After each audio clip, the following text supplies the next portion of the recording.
Setelah gadis ini pukul sampai pingsan ibu kandungnya, sangat cepat memasukkan ibu ke dalam kantong mayat. Kemudian menggunakan troli kecil untuk membawa kantong mayat ke perahu kecil di danau, wajahnya sangat tenang. Tanpa ampun, setelah menarik napas panjang. Menggunakan pisau untuk memotong tali, ibu yang koma ditenggelamkan ke dasar danau oleh batu. Yang lebih menakutkan, ada banyak kantong seperti itu di bawah danau. Tapi yang tidak kita duga, ini adalah kisah nyata yang diadaptasi menjadi film. Di pinggiran Amerika, ada sebuah hotel. Ketika ada tamu masuk, tidak akan bisa keluar. Pemilik hotel ini adalah sang ibu dan putrinya, hanya menerima tamu yang datang ke hotel sendirian saja. Anda melihat tamu ini makan dan berbicara dengan gembira, sesaat kemudian dia dibius dan jatuh ke bawah. Selanjutnya mereka memberikan tugas. Esther pergi untuk memeriksa mobil. Ibu bertugas mengais barang bawaan, Dek bertugas membersihkan pakaian dan barang yang lain. Mungkin bisa mendapatkan barang bagus. Sampai malam, Dek membawa pria itu ke danau. Mendayung perahu, melemparkan orang itu ke dasar danau yang dalam. Selama lemparan ke bawah, meskipun tamu itu sadar kembali. Keinginan untuk hidup membuatnya berjuang, namun hasilnya masih perlahan tenggelam ke dasar danau. Ibu dan anak perempuan di atas kapal segera terbiasa dengan pemandangan ini.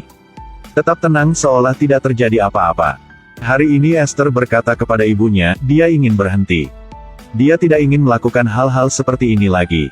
Jumlah uang yang diperoleh selama bertahun-tahun cukup bagi mereka untuk mengubah hidup mereka. Tapi ibu bilang jumlah ini tidak cukup. Ketika uang sudah cukup, dia akan membawa putri pergi jauh dari situ. Dan kasih tahu Esther, apa yang mereka lakukan adalah untuk kebaikan buat dia. Esther belum pernah keluar sebelumnya, tentu saja dia akan mempercayai ibunya. Tak lama kemudian seorang tamu baru datang. Tamu ini mengendarai mobil mewah. Sendirian datang ke tempat ini. Pasti punya banyak uang. Esther mengambil satu cangkir cappuccino, membawanya ke ruang tamu. Menunggu di luar, benar saja, tamu ini jatuh.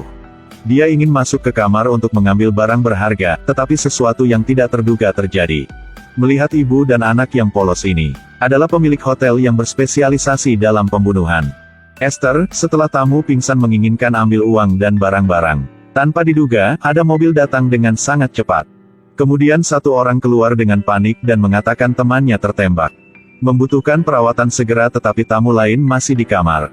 Esther tentu saja tidak setuju. Siapa yang mengira bahwa pihak lain akan mengeluarkan pistol? Mengancam ibu dan anak, bawa teman itu ke dalam. Setelah membalut lukanya. Memaksa ibu dan anak untuk kembali ke kamar mereka dan tidak boleh keluar. Esther sangat khawatir saat ini. Karena efek anestesi tamu sebelumnya telah hilang. Menunggu tamu itu bangun akan mengira ini hotel horor. Esther ketika Paco tidak memperhatikan. Menyelinap ke kamar tamu lain, siapa sangka tamu itu sudah bangun. Langsung mendorongnya ke tempat tidur, mencekiknya dengan sekuat tenaga. Pada saat kritis, Paco bergegas ke dalam berpikir bahwa tamu itu adalah orang yang memulai masalah. Pukul dia pingsan dengan pistol, Esther berpura-pura menjadi korban. Dua orang menyeret tamu keluar rumah, setelah Paco memberi tamu satu tembakan. Menggali lubang untuk kuburkan orang itu, Esther tidak pernah terkena cinta sejak kecil. Jatuh cinta pada Paco. Setelah beberapa hari berhubungan, keduanya memutuskan untuk jatuh cinta. Khawatir ibu akan mengetahuinya, mereka berdua diam-diam berkencan. Tetapi hari itu, mereka ke tempat rahasia. Ditemukan oleh ibu dengan cepat memanggil Esther ke kamar. Ketika Esther keluar, ada 5 bekas jari di wajahnya. Paco sangat sedih melihat itu, tunggu luka teman Paco sembuh.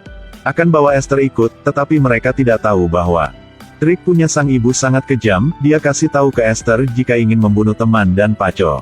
Memberitahu Esther untuk bantu dia, tetapi Esther tidak bisa melakukannya. Di sisi lain, Dek sedang beresin barang yang dia dapatkan selama ini. Sayangnya dilihat oleh teman-teman Paco, ini adalah hotel yang berspesialisasi dalam pembunuhan.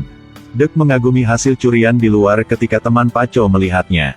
Dia bertanya apa yang disembunyikan Dek ketika dia melihat arloji emas. Dia terdiam, karena di jam itu terukir nama adiknya. Tetapi adiknya telah hilang selama lebih dari sebulan.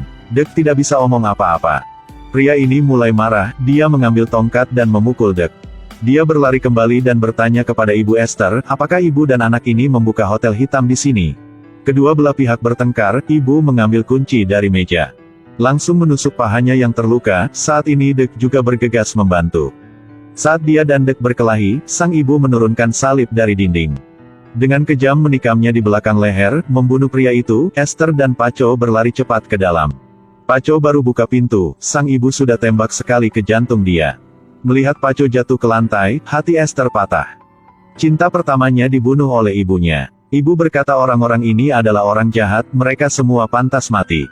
Tidak tahu harus berbuat apa, dia hanya bisa membuang tubuh ke danau bersama ibu. Malam tiba, seolah-olah tidak ada yang terjadi, mereka berdua duduk untuk makan malam. Esther menuangkan segelas cappuccino untuk ibu bahkan tidak memikirkannya dan langsung meminumnya. Begitu saja ibu dalam keadaan koma, Esther pergi ke kamar ibu. Temukan di lemari ada banyak uang tunai, uang ini sudah cukup lama bagi mereka untuk pergi. Dia akhirnya mengerti, ibu tidak mau pergi. Menghasilkan cukup uang untuk pergi hanyalah alasan saja.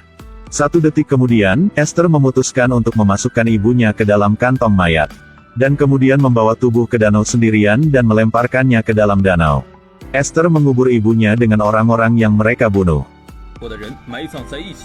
Ceritanya berakhir, tetapi hal yang paling mengerikan adalah film ini diadaptasi dari kisah nyata. Semoga mimpi indah semuanya, sampai jumpa.